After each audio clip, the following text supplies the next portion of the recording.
오늘 우리에게 주신 하나님의 말씀은 빌립보서 2장 12절부터 13절 말씀입니다. 그러므로 나의 사랑하는 자들아, 너희가 나 있을 때뿐 아니라 더욱 지금 나 없을 때에도 항상 복종하여 두렵고 떨림으로 너희 구원을 이루라. 너희 안에서 행하시는 이는 하나님이시니 자기의 기쁘신 뜻을 위하여 너희에게 소원을 두고 행하게 하시나니. 아멘. 이 말씀에 의지해서 주 안에서 기쁨이 넘치는 길쌈교회 구원을 이루라 라는 제목으로 하나님 말씀 함께 나누기 원합니다. 우리 말씀 듣기 전에 우리 옆에 계신 분들과 함께 인사하겠습니다. 예배 자리에서 시작된 거룩은 삶의 자리에서 완성됩니다. 함께 인사하겠습니다. 예배 자리에서 시작된 거룩은 삶의 자리에서 완성됩니다. 아멘. 네. 이 은혜가 늘 우리 가운데 있기를 원합니다. 추석 명절 기간 가족들과 만남을 가졌습니다. 떨어져 있던 가족들 또 함께하며 그렇게 사랑을 나누고 또 주님의 마음을 함께 나누는 그런 시간이었습니다. 가족들과의 만남이 오랜만에 만났지만 어쩌면 아픔이 되는 그런 시간도 있는 것 같습니다. 별것도 아닌데 그냥 근황 토크, 어떻게 지냈는지 이야기를 나누면서 상처를 받기도 합니다. 특히 이 30대 결혼하지 않은 싱글들이 집에 내려가는 것을 그렇게 두려워한다고 합니다. 그래서 80%가 안 갔으면 좋겠다 이렇게 얘기를 한다고 합니다. 이유는 첫 번째로 듣는 이야기, 결혼에 대한 이야기를 듣는 것이 싫기 때문에. 2위는 뭐냐면 지금 벌이는 어떠냐, 이런 거에 대한 두려움. 또 그리고 또 내용을 들어보니까 다른 가족들과 비교를 한다라는 거예요. 그래서 그런 아픔들 때문에 가기 싫다라는 그런 설문조사를 본 기억이 있습니다. 여러분, 대부분의 사람들이 어쩌면 이 가족 모임 가운데 이런 아픔들을 겪었을 것 같습니다. 우리가 흔히 잔소리라고 얘기하는데 그 안에는 잘 되려고 하는, 잘 되길 바라는 그 사랑의 마음이 담겨 있음에도 불구하고 덕담이 어쩌면 이렇게 아픔이 되는 것 같습니다. 그래도 가족 간에 우리가 명절을 통해서 그 사랑이 더욱더 깊어지는 시간이 됐을 줄 믿습니다. 근데 우리 믿는 자로서 분명하게 마음 가운데 새겨야 될 것은 이것입니다. 우리가 우리의 삶의 자리에서 하나님 앞에 복종하고 순종하고 나아갈 때 우리가 걱정할 것은 우리의 처지나 높고 낮아짐이 아니다라는 것입니다. 그것을 온전히 깨닫길 원합니다. 지금이 완성된 모습이 아니라 하나님이 우리와 함께 하심으로 말미암아 이루어 주실 그 모습을 우리가 바라보며 나아가기 원합니다. 그 하나님이 우리를 높이시는 것 아니겠습니까? 그래서 우리가 지난주에 나눴던 것처럼 이러므로 하나님의 역사가, 하나님께서 우리를 어떻게 세워주시고 변화시켜주시고 그렇게 우리에게 은혜를 베풀어 주시는지 온전히 예수 그리스도를 주로 시인하며 그 하나님 앞에 무릎 꿇는 그런 모습으로 우리가 나아가길 원합니다. 우리의 모든 삶의 주권을 예수님께 맡길 때 하나님께서 그 은혜를 우리에게 베풀어 주실 줄 믿습니다. 그리고 온전한 변화의 역사를 경험하는 자 되길 원합니다. 오늘 바울은 이 본문을 통해서 더 분명하게 우리에게 어떤 삶을 살아야 되는지 실제적인 이야기를 하기 전에 왜 그렇게 살아야 되는지에 대한 이유를 우리에게 말하고 있습니다. 12절 말씀을 보십시오. 그러므로 나의 사랑하는 자들아, 너희가 나 있을 때뿐 아니라 더욱 지금 나 없을 때에도 항상 복종하여 두렵고 떨림으로 너희 구원을 이루라, 이렇게 말씀하고 있습니다. 이 말씀을 통해서 우리의 지금 신앙의 모습을 좀 나눠보기를 원합니다. 여러분, 우리가 이 말씀을 읽으면서 착각하지 말아야 될 것이 한 가지가 있습니다. 그게 뭐냐면 구원을 이루라 이렇게 말했다는 것 때문에 우리의 행위나 노력으로 구원을 얻을 수 있다라는 착각을 하지 않으시길 바랍니다. 우리가 그 길 교육, 우리 1단계 신앙 교육을 통해서 구원에는 3가지 시제가 있다고 말씀드렸습니다. 그래서 과거인 칭의, 현재인 성화, 그리고 미래에 완성되어질 영화에 대해서 함께 나눴습니다. 결론적으로 말한다면 이 지금 12절에 구원을 이루라라고 말한 이 구원은 이 현재 시제인 성화에 대해서 이야기를 하고 있는 것입니다. 여러분, 칭의는 우리의 신분이 변화되는 그런 구원을 의미하는 것입니다. 구속 사건을 포함하는 것입니다. 이 모든 것은 전적인 하나님의 은혜입니다. 오직 예수 그리스도의 그 의를 통해서만, 우리가 예수 그리스도를 믿음으로 말미암아 얻는 구원. 그래서 바울은 이렇게 얘기합니다. 에베소서 2장 8절 9절입니다. 같이 읽겠습니다. 너희는 그 은혜에 의하여 믿음으로 말미암아 구원을 받았으니 이것은 너희에게서 난 것이 아니요 하나님의 선물이라. 행위에서 난 것이 아니니 이는 누구든지 자랑하지 못하게 함이라.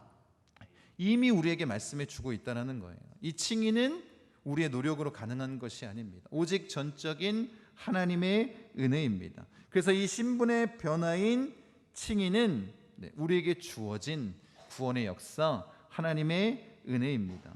지금 바울이 우리에게 권면하는 이 12절, 이 본문 말씀의 이 내용은 구원받지 않은 사람들에게 말하고 있는 것이 아니라 이미 구원을 받고 그런 삶의 모습을 간직한 채 살아가고 있는 빌립보 교인을 향한 권면이라는 것입니다. 그리스도인들 향해서 지금 권면하고 있는 것입니다. 그래서 그러므로 앞에 지금 5절부터 11절까지 나누었던 그 예수님의 삶의 모습대로 우리가 살아가야 된다. 그 겸손한 모습을 우리가 닮아가야 된다. 그 내용을 담아 지금 권면하는 것입니다. 여러분, 우리가 반드시 마음 가운데 새길 것, 이 권면은 그런 삶을 살아가고 있는 빌립보 교인, 그리스도인인 우리를 향해서 지금 하고 있다는 것입니다. 그렇게 주님을 닮기 원하는 마음을 담아 나의 사랑하는 자들아, 너희가 나 있을 때뿐 아니라 더욱 지금 나 없을 때에도, 이렇게 말하고 있습니다. 내가 너희와 함께 있든지 아니면 내가 감옥에서 풀려나지 않아 떨어져 있다 할지라도 이 마음을 담고 있습니다. 지금 바울은 자신이 감옥에서 자신의 상황이 어떻게 바뀔지 모르는 상태입니다. 그래서 정말로 사랑하는 이 빌립보 교회 성도들을 향해서 그 마음을 담고 있는 것 아닙니까? 내가 있든지 없든지. 제가 처음 그 전도사로 페이를 받고 사역한 교회가 광천순복음 교회였습니다. 대학교 2학년 때, 군대를 갔다 와서 대학교 2학년 때 그렇게 첫 사역을 했는데 여기 담임 목사님이 굉장히 엄하셨습니다. 그래서 주일날 연세가 좀 있긴 하셨는데 여자분들은 무조건 치마를 입고 와야 됩니다. 바지를 입고는 교회로 올 수 없어요. 그리고 이 목사님하고 독대를 할 때는 항상 무릎을 꿇고 이야기를 나눠야 되는 거예요. 제가 충격을 받았던 것은 이제 예배가 끝나고 식사를 하는데 이제 나이 드신 분들이 이제 상을 이렇게 막 펴고 있었어요. 그래서 제가 어떻게 했냐면 일어나서 도와드리려고 상을 딱 잡으려고 하는 순간 목사님 저한테 그러셨어요. 유전도사 앉아. 그래서 앉아 있었어요. 굉장히 엄하셨습니다. 네. 여러분, 제가 지금 말씀드리고 싶은 건 뭐냐면 이렇게 엄한 목사님들이 있는 교회에 계신 성도님들은 누구 눈치를 볼까요? 목사님 눈치를 봅니다. 그래서 목사님이 있을 때는 어떻게 하냐면 굉장히 신실하게 사는 것처럼 그렇게 꾸미며 삽니다.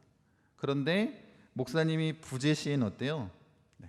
자기 마음대로 그렇게 살아갑니다. 마치 이 목사님이 하나님인 것처럼. 근데 바울이 이런 의도로 했는지는 모르겠지만 바울이 지금까지 우리에게 전해준 그 메시지 내용을 좀 이해해 보면 내가 있든지 없든지 그 속에 담겨있는 의미는 뭐냐면 내가 있는 것과 없는 것이 무슨 차이가 있겠습니까?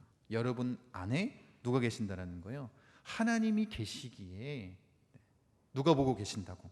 하나님이 보고 계시기에 여러분들이 그런 삶의 모습을 지켜야 하는 것 아니겠습니까? 이렇게 말하고 있는 건 아닙니까? 우리에게 지금 그렇게 하나님을 대면하듯 그런 삶의 모습, 그 말씀을 지켜 행하기를 원하는 것입니다. 그리고 우리가 지금 설명하기 원하는 이 구원의 현재 시제인 성화에 대해서 이렇게 얘기합니다. 항상 복종하여 두렵고 떨림으로 너희 구원을 이루라. 구원의 현재 시제인 성화는 우리가 이루어가는 것입니다. 칭의가 신분의 변화를 이야기하고 있다면 이 성화는 뭐냐면 수준의 변화를 나타내는 거예요. 그리스도인의 수준, 예수님을 닮은 모습으로 우리가 변화되어야 된다는 것입니다. 이것을 이야기하고 있습니다. 여러분, 우리는 칭의, 하나님의 전적인 은혜로 신분의 변화를 얻었습니다. 하나님의 자녀가 되었습니다. 그리스도인이 되게 하신 이유가 무엇이겠습니까? 우리가 세상에 속한 자였는데 하나님이 왜 우리를 구원하셨습니까? 그 구원의 목적은 뭐냐면 우리가 변화된 삶을 사는 것 아니겠습니까? 말씀 보세요. 에베소서 2장 10절에 이렇게 말씀하십니다. 우리는 그가 만드신 바라 그리스도 예수 안에서 선한 일을 위하여 지으심을 받은 자니 이 일은 하나님이 전에 예비하사 우리로 그 가운데서 행하게 하려 하심이니라. 여러분, 우리를 구원하신 이유는 무엇이냐면 이런 선한 열매, 변화된 삶, 예수님을 닮은 모습으로 살아가기를 주님이 원하셨다는 것입니다. 그 삶의 수준까지 우리가 나아가야 되는 것 아니겠습니까? 그래서 이 성화, 이 수준의 구원을 이루는 것, 그것이 주님이 원하시는 것입니다. 지금 한국교회의 영향력이 떨어져 가고 있고 또 우리가 지탄의 대상이 되고 있는 이유, 그 이유를 한 가지를 찾아보면 바로 이것입니다. 우리 안에, 이 한국교회 안에 이 성화, 우리가 이 땅에 살아가면서 이루어야 할 구원의 모습에 대한 관심이 사라졌기 때문입니다. 그냥 예수 믿고 천국 가면 돼, 그게 끝입니다. 그런데 주님이 원하시는 것은 무엇이냐면 이 구원을 이루는 이 성화의 구원, 우리의 삶의 모습이 변화되는 것을 주님이 원하신다는 거예요. 우리가 그것을 바라봐야 되지 않겠습니까? 여러분, 칭의는 이미 이루어진 구원의 모습입니다. 그리고 영화는 세상의 종말에 완성되어질 것이기 때문에 사실 그리스도인들에게 가장 중요한 구원의 모습은 무엇이냐면 이 성화를 이루는 것입니다. 지금 이 땅 가운데 우리가 살면서 예수님을 닮아 살아가는 것, 그 말씀에 순종하며 나아가는 것 아니겠습니까? 물론 아직 그리스도인이 아닌 사람들, 이 세상 가운데 속한 사람들에게 중요한 것은 무엇이냐면 그들이 예수님을 온전히 만나고 그 칭의 구원을 얻는 것이 중요합니다. 그런데 지금은 누구에게 얘기를 하고 있다는 거예요? 바울이 믿지 않는 자에게 얘기를 하고 있는 것이 아니라 빌립보 교인들에게 하고 있는 것입니다. 지금 우리들에게 얘기하고 있는 것입니다. 그래서 우리에게 중요한 구원의 모습은 뭐냐면 이 성화를 이루는 것 아니겠습니까? 그래서 바울이 이것을 강조하고 있고 이것이 그리스도인들의 의무다라는 것입니다. 이 과정을 통해서 하나님께서는 우리가 하나님을 닮아가는, 예수님을 닮아가는 그렇게 변화되는 모습을 원하신다는 것입니다. 여러분, 이 말씀을 통해서 우리가 마음 가운데 새겨야 될 것이 이것입니다. 우리가 구원에 도달하기 위해서 발버둥 치지 말라라는 것입니다. 우리의 노력으로 이것은 이룩할 수가 없는 것입니다. 그런데 바울이 구원을 이루라라고 말하는 이 이루라의 단어를 생각해 보면 좋을 것 같습니다. 이 의미가 뭐냐면 완성하라, 실현하라, 온전한 결과를 이끌어내라, 시작한 일을 마무리해라, 이런 의미입니다. 그러니까 이미 우리에게 뭐가 주어졌다는 거예요? 구원이 주어졌다는 거예요.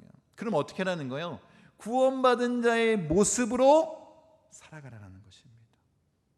구원을 받았으니 이제 예수님을 닮아 그 모습을 지켜 행하라는 것 아니겠습니까? 여러분, 그런 은혜가 우리 가운데 있기를 원합니다. 우리가 그렇게 주님을 닮아가기를 원합니다. 그리고 그 성화, 구원을 온전히 이루기 위해서 우리가 갖고 있어야 될, 갖추어야 될 태도에 대해서 첫 번째 이렇게 얘기합니다. 항상 복종하는 것입니다.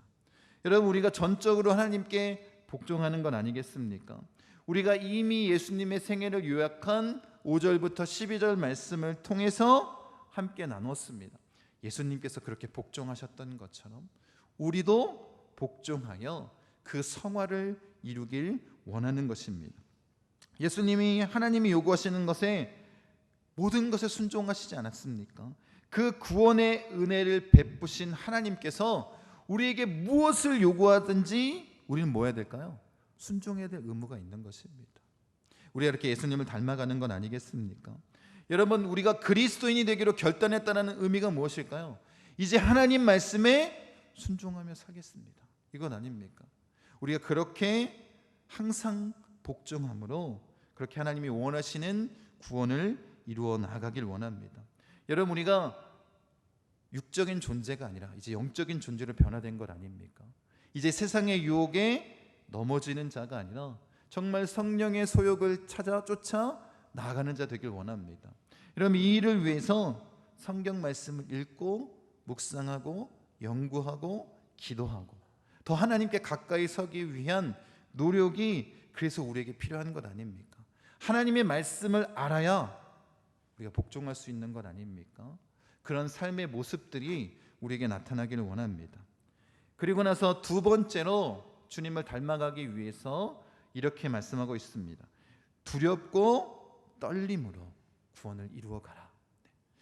여러분, 이 두렵고 떨린다는 의미를 우리 오해하지 않기를 원합니다.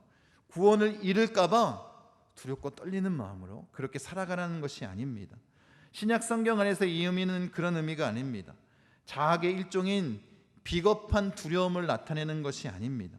겸손과 거룩한 경외감을 가리키는 것입니다. 두렵고 떨림으로 구원을 이루라. 이것은 굉장히 엄숙한 그런 표현입니다.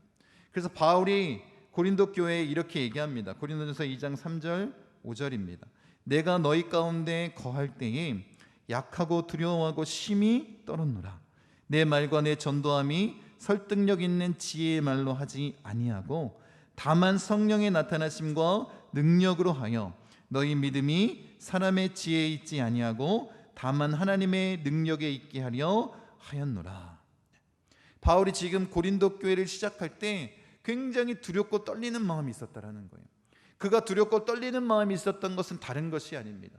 이 고린도 교회가 부흥하고 사람들이 예수님을 믿고 변화되는 이 놀라운 역사는 자신이 설교를 잘해서가 아니라 누구의 역사라는 거예요?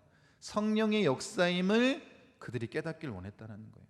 자기 자신 때문이 아니라 성령님이 역사하신 것을 그들이 알게 하기 위해서 두렵고 떨리는 마음으로 그렇게 나아갔다는 것입니다. 여러분, 바울이 아덴에서 자기의 지혜를 가지고 지식을 가지고 복음을 전했을 때 완전히 실패했습니다. 그리고 깨달은 것이 바로 이 하나님 앞에 두렵고 떨리는 마음으로 서는 것 아니겠습니까? 여러분, 그렇게 바울은 하나님이 주신 은혜에 두렵고 떨리는 마음으로 그 감격, 그 사랑의 마음을 온전히 품고 나아가는 자가 됐습니다.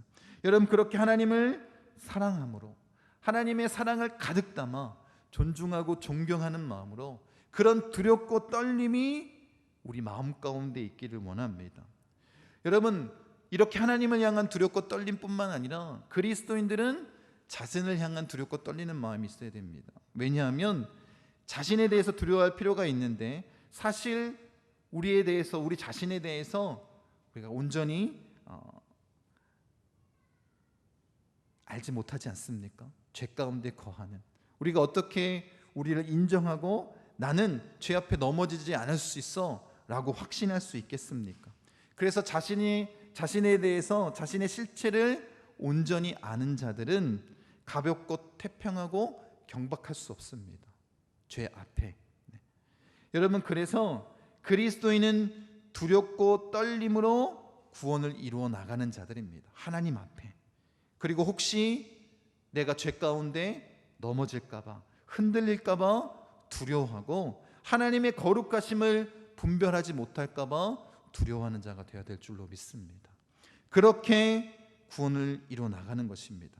여러분, 이 모든 것이 하나님을 사랑하기 때문에 나타나는 태도 아니겠습니까? 우리가 그런 모습을 지키길 원합니다. 우리가 이렇게 항상 복종하고 두렵고 떨리는 마음으로 그 성화, 구원을 이루어 나가길 원합니다.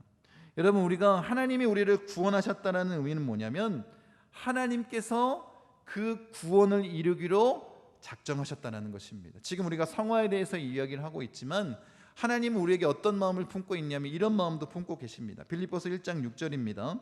너희 안에서 착한 일을 시작하신 이가 그리스도 예수의 날까지 이루실 줄을 우리는 확신하노라. 여러분, 엄밀하게 따지면 이 성화의 노력 역시 누가 이루실까요?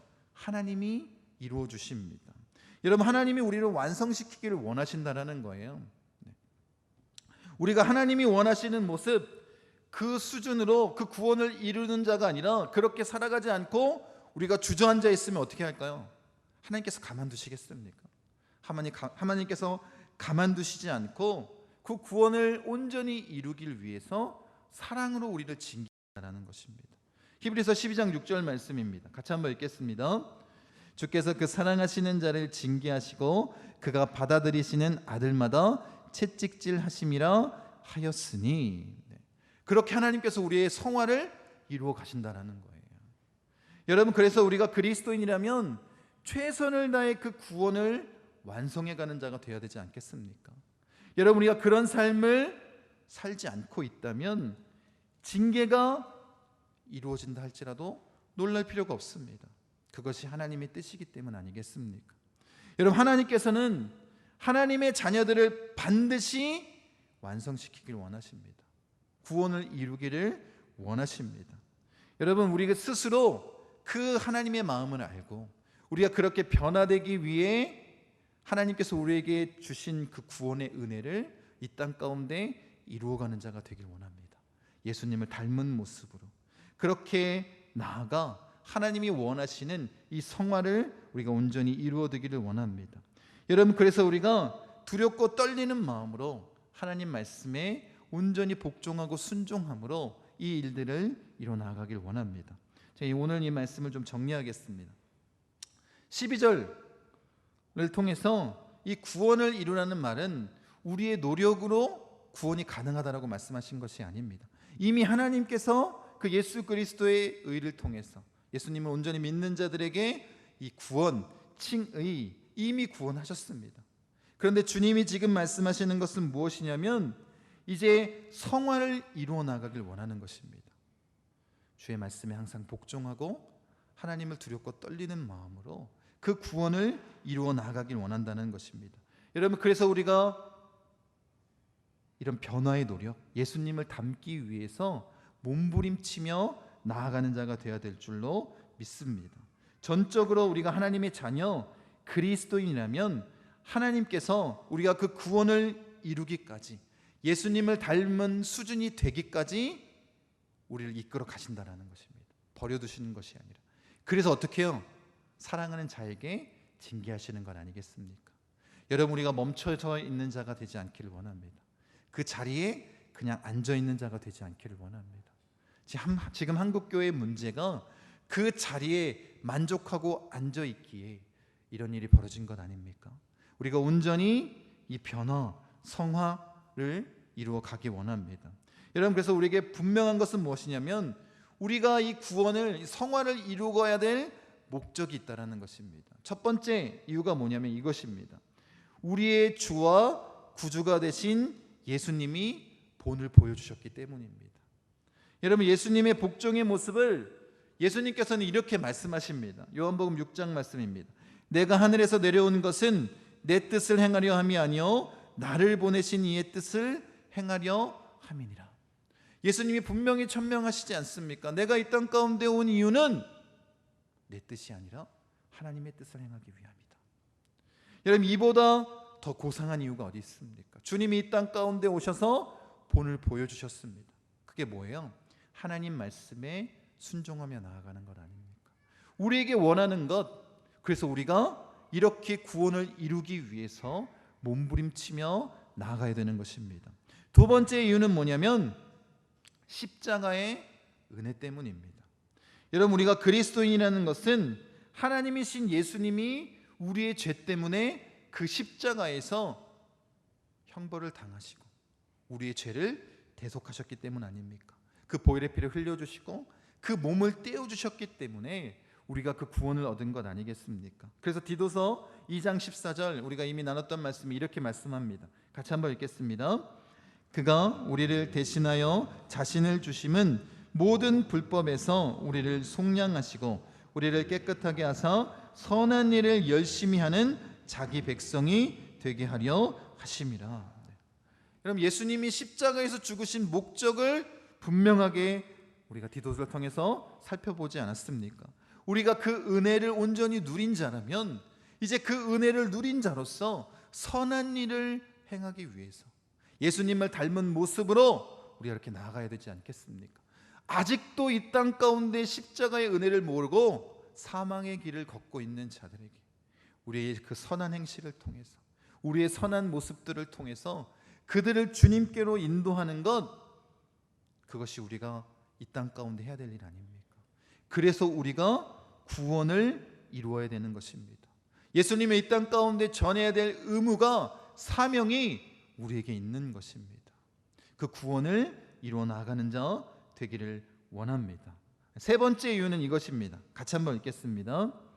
우리가 영생을 얻는 자임을 확신하기 때문입니다. 세 번째, 우리가 구원을 이루어 예수님을 닮아 이 성화를 온전히 이루어 나가야 될 이유가 바로 이것입니다. 여러분 정말 믿으십니까? 여러분에게 주어진 그 영생, 영원한 생명을 믿으십니까? 여러분이 하나님 나라의 시민이라면, 그 풍성한 생명, 영생을 얻은 자라면 우리가 어떻게 살아야 되겠습니까? 요한일서 3장 3절에 이렇게 말씀합니다. 주를 향하여 이 소망을 가진 자마다 그의 깨끗하심과 같이 자기를 깨끗하게 하느니라. 여러분, 우리가 그 영생의 소망을 품었다면 우리가 해야 될 일은 뭐냐면 예수님의 깨끗하심 같이 우리를 깨끗하게 갖고 나가는 것 아닙니까? 예수님을 닮기 위해서, 그 거룩한 모습을 담기 위해서, 그 성화, 구원을 이루기 위해 몸부림치며 나아가는 것, 그것이 그리스도인의 마땅한 모습 아닙니까?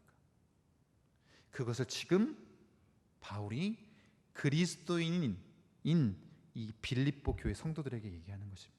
믿지 않는 자들에게 구원을 이루어가 말하는 것이 아니라 예수님을 믿고 있는 자들에게, 그 구원의 은혜를 경험한 자들에게, 그렇게 성화를 이루기 위해서 몸부림치는 자들에게 다시 한번 권면한 것입니다.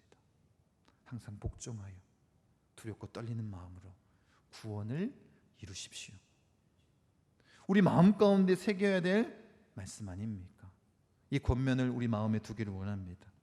여러분, 그 구원의 은혜를 온전히 누린 그리스도인이라면, 여러분이 그렇게 믿음을 고백하고 있다면 우리가 해야 될 일은 무엇이냐면 하나님이 우리에게 주신 이 길쌈교회, 이 길쌈교회를 통해서 우리가 예수님을 온전히 닮아 나아가길 원합니다. 그렇게 성화, 구원을 이루기 위해서 항상 복종하고 두렵고 떨리는 마음으로 나아가는 자 되길 원합니다. 여러분, 예수님이 우리에게 원하시는 수준은 결코 낮은 수준이 아닙니다. 도덕적으로 착하게 사는 것을 원하시지 않습니다. 예수님이 원하시는 그 성화의 모습, 그 구원을 이루는 모습은 예수님을 닮는 것입니다. 여러분, 이 일을 위해서 우리가 나가야 되지 않겠습니까? 그것이 지금 우리에게 주신 사명이라고 계속해서 우리에게 말씀하시는 것 아닙니까? 그렇다면 우리 목포 순복음 중앙교회가 이 한국 교회를 변화시킬 수 있도록 우리 모두가 이 일에 앞장서길 원합니다. 그렇게 하나님이 원하시는 대로 복음 중심의 교회, 예수로 행복한, 우리가 꿈꾸고 있는 그 길쌈교회를 이루어 나가시는 분들 되시기를 간절히 축원드립니다.